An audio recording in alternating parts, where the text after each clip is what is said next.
I fell to the ground, naked and new, my mother weak in the knees, pining after me. Rising from the desert floor would have been too much had it not been for the footprints my father left for me. I rose from my grave. A circle of living monoliths below me. From my place in the sky, I searched for her. My mother struggled to her feet, reaching out to the silhouettes decorating the horizon. Dust clouds rose and settled, and there she was.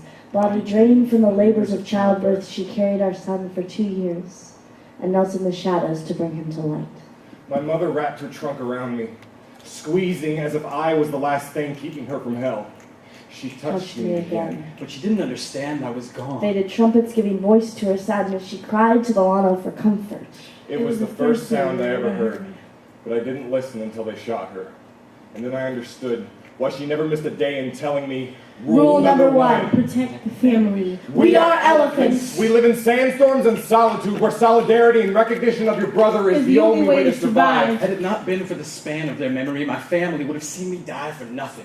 Rule number 2. Learn to take a bullet. Fighting back will only kill you faster. Our eyes are thick, but not thick enough to withstand the velocity of greed. Every step I take brings me closer to my grave. Taking my time was better than leaving it behind, so I spent my days submissive to savagery. Rule number 3. Grind down your own weapons to survive. These tusks, etched with our wisdom, must be broken. Majestic timelines torn like calendar pages. We are reborn. But is rebirth worth the risk of starvation? Our mother said the purpose of life was And survival. parched throats cannot convince them of our need for more. That which makes us strong makes us hunted, but the weakening of our weapons was not enough to deter those who would use us to satisfy their hunger. Go! Shut!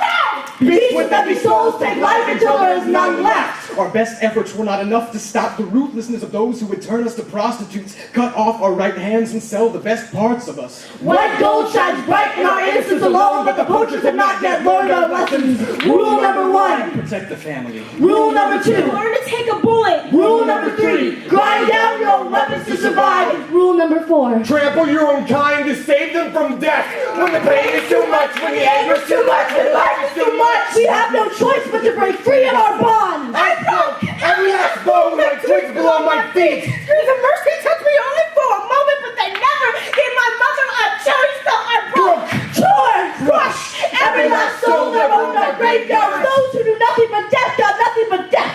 Nothing left in this world but yourself. Killing becomes such sweet justice. Death was all they deserved. Murderers, monsters, I've liars. never meant to hurt anyone. I just wanted to teach them a lesson that we are not the white gold our tusks hold, that we will not be robbed of our spirits. But blood spatters and bodies speak the truth harsher than words.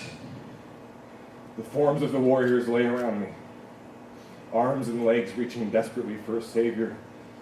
But the trunks, the ears, the tusks, I killed them all. Murderer. Monster. Liar. Rule number 5. Remember the dead. My son stood in ruins built from blood and fire. Bones, tusks, flesh, he fled, running from a world he crushed into existence where suns and sands turned to forevers. He lost himself in their shadows. I found my father's bones where we left them long ago. Out of the death I caused and the blood I spilled, I could hear him say, It was never meant to be this way. "Way."